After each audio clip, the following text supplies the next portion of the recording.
कुमारी मदुति ताई रूपश्रीनि फिलसिनि चिसिनि थैमानि साल पालाखा आगरतलानि टाउन हलबो हाइनो अपान्डाव मानजाखा आगिनि मन्त्री यक्रा मानिक सरकार हापां फादार बदलनि जितेन्द्र चौधरी आगिनि सागदुक मन्त्री तपन चक्रवर्तीनो खबै सीपीआईएम बदलनि जुदा जुदा आदं रकबो हाइनो নানাভাবে উত্তেজিত করা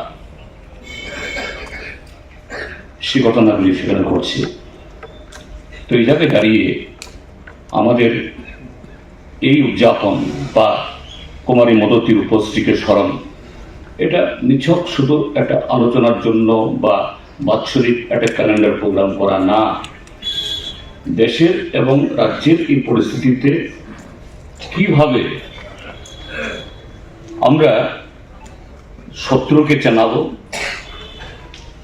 মিত্রকে আরো যোদ্ধারূপে সংযুক্ত করব এবং আমাদের এই শত্রুরা তারা কিভাবে সমাজের বিভিন্ন অংশের মানুষকে, কি নারী, কি ছাত্র যুবক, কি কৃষক, ক্ষেতমজুর, জমিয়া, তাদেরকে বিভ্রান্ত করছে, তার বিরুদ্ধে সেই জনশিক্ষা আন্দোলন, গণমুক্তি পরিষদ আন্দোলন, কুমারী মদতির উপস্থিত শহীদান, গোলাঘাটির শহীদান, এগুলোকে মনে রেখে ত্রিপুরাকে আমরা আবার কি করে গণতান্ত্রিক আন্দোলনের সারণীতে এখানে গণতন্ত্র পুনরুদ্ধার করার মধ্য দিয়ে আমরা এই রাজ্যের যে উন্নয়নে বামপন্থী ফ্রন্ট সরকার থাকার সময়তে যে বিকল্প কর্মসূচির মধ্য দিয়ে এই অবস্থার মধ্যেও সারা দেশের মধ্যে একটা বিকল্প তৈরি করতে পেরেছিলাম, সেই লড়াইয়ের জন্য আমাদের শপথ গ্রহণ করতে হবে। এই কথাগুলি বল আমাদের দেশের অভিজ্ঞতা কি? আরএসএস নিয়ন্ত্রিত বিজেপি সরকার চালাচ্ছে। তারা আমাদের দেশের ইতিহাসকে শুধু বিকৃত করছে না, নূতন ইতিহাস লাগবার চেষ্টায় তারা ব্যাপৃত। এদের কিন্তু আমাদের দেশের স্বাধীনতা সংগ্রামে কোনো ভূমিকা ছিল না। ব্রিটিশের পদলেহন করেছে, স্বাধীনতার সংগ্রামের পিঠে ছুরি মেরেছে, বিশ্বাসঘাতকতা করেছে। এরা সংবিধানকে স্বীকৃতি দেয়নি, জাতীয় পতাকাকে গ্রহণ করেনি, জাতীয় সঙ্গীতকে স্বীকৃতি দেয়নি, এগুলো সব পরিবর্তন করার চেষ্টা করেছে। এরা এখন ক্ষমতায় আছে, এটা গণতান্ত্রিক আন্দোলনের দুর্বলতা।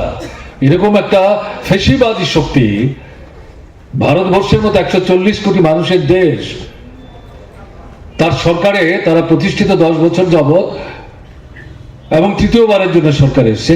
এটা গণতান্ত্রিক শক্তির দুর্বলতার নিদর্শন, এটা স্বীকার করতে হবে। এটা অস্বীকার করার কোনো সুযোগ নেই। এই সুযোগটাকে পাথেয় করে তাদের যে অতীত মসিলিপ্ত ইতিহাস, জনবিরোধী ইতিহাস, রাষ্ট্রবিরোধী ইতিহাস,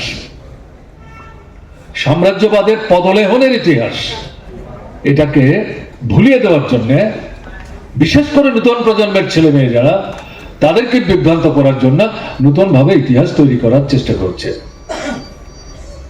সংবিধান যেটা 1949 নভেম্বরে গৃহীত হয়েছে ডক্টর বাবা সাহেব আম্বেদকরের নেতৃত্বে, কমিউনিস্ট হিসাবে আমরা স্বাধীনতার পর যেমন রাষ্ট্র ব্যবস্থার পত্তন হোক চেয়েছিলাম, মানুষের জীবনের মৌলিক সমস্যাগুলোর যেভাবে সমাধান হোক আমরা চেয়েছিলাম, এই প্রণীত সংবিধানের মধ্যে এই দৃষ্টিভঙ্গি নিয়ে তার আইন কানুন প্রথা পদ্ধতি সন্নিবিষ্ট হয়েছে, ঘটনা মোটেই তা না। এই সংবিধান নিয়ে আমাদের প্রশ্ন আছে। মুজাফফর আহমেদ ভারতবর্ষের কমিউনিস্ট আন্দোলনের প্রতিষ্ঠাতাদের মধ্যে অন্যতম। তিনি এই সংবিধান